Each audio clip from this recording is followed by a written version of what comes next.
इसके बाद एक बहन का सवाल है, सूरह तौबा की लास्ट आयत के ताल्लुक से उन्होंने पूछा है क्या इसको पीरियड्स की हालत में पढ़ा जा सकता है।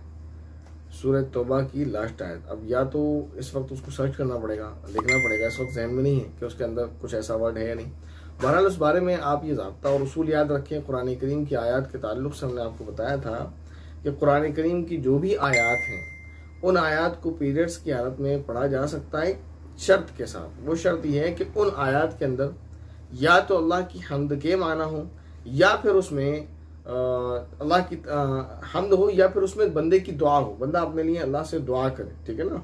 तो ये चीज़ अगर पाई जा रही है उसके अंदर तो फिर आप पढ़ सकते हैं, और अगर ये चीज़ नहीं पाई जा रही है तो नहीं पढ़ सकते हैं। अब सूरह तौबा की आखिरी आयत क्या है इस वक्त जहन में नहीं है, उसका तर्जमा और मफ़हूम क्या है, उसमें अल्लाह की हम्द के माना है या आपकी दुआ के माना पाए जाते हैं या नहीं, तो इसलिए नहीं बताया जा सकता। फिलहाल देखता हूँ मैं, अगर आसानी से मिल जाए तो फिर आपको फ़ौरन जवाब दिया जाएगा इंशाअल्लाह। सूरह तौबा